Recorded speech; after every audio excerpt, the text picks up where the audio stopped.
Dans les exemples qui suivent, nous allons représenter des ensembles solutions de différentes façons. Prenons l'exemple 2. Chaque jour, Joanie reçoit au moins 50 textos. Si X représente le nombre de textos reçus par Joanie, représente l'ensemble solution à l'aide d'une inéquation en extension et sur une droite numérique. On va commencer avec l'inéquation. Le nombre de textos est d'au moins 50.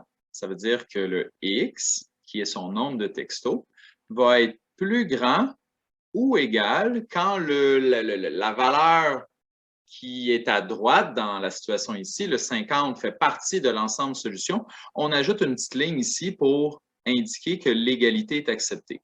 Donc ici, j'ai écrit que le X, le nombre de textos, est plus grand ou égal à 50. Si on veut l'écrire en extension, ce qu'on a vu dans l'encadré précédent, c'est que l'extension est une énumération. On va énumérer les réponses possibles. Donc, on va le faire entre accolades. Le plus petit nombre de textos qu'elle pourra avoir reçu est de 50. Ensuite, elle pourra avoir reçu 51 textos, 52 textos, 53 textos. Et là, on n'a pas de maximum de textos. Donc, ce qu'on va faire, c'est qu'on va mettre un 3 petits points pour dire que ça continue comme ça, entre accolades. Ce n'est pas des parenthèses. C'est bien un accolade. Sur la droite numérique, c'est le même concept. Mais sur la droite numérique, il y a quand même des petits pièges. Il faut représenter les valeurs qui font partie de l'ensemble solution, mais il faut aussi représenter les valeurs qui ne font pas partie de l'ensemble solution. Je m'explique. Disons qu'ici, je vais commencer à 48. On le sait que 48 ne fait pas partie de l'ensemble solution, mais je vais quand même le mettre sur la droite numérique. Ensuite, je vais avoir 49, je vais avoir 50, 51, 52, 53, et ainsi de suite. On doit donner une valeur à chacun des segments sur la droite numérique. Et là, j'identifie ceux qui font partie de l'ensemble solution. Le 50 en fait partie, je vais mettre un point. Le 51 en fait partie, je vais mettre un point. 52, 53, 54 et 55. Pour représenter que les valeurs subséquentes à 55, les valeurs qui vont suivre font également partie de l'ensemble solution, je dois amener les points jusqu'à l'extrémité, jusqu'à la flèche. Je ne dois pas laisser d'espace. Et à l'inverse, pour montrer que le 48 et le 49 ne font pas partie de l'ensemble solution, ben, je les laisse comme ça, sans point.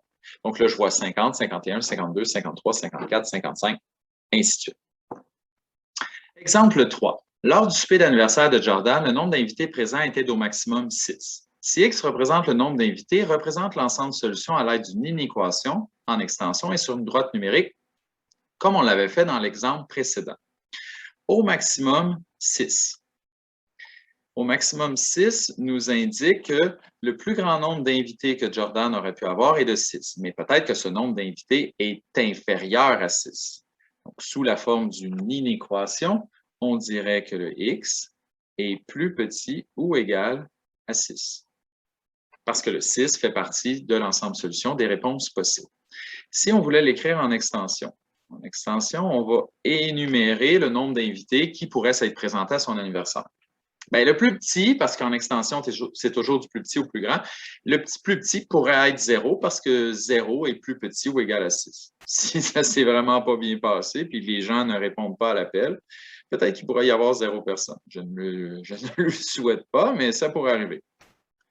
Puis là, comme ça, on fait, bon, je pourrais tous les écrire, j'allais mettre un petit point, mais ce ne sera pas vraiment plus long de tous les écrire.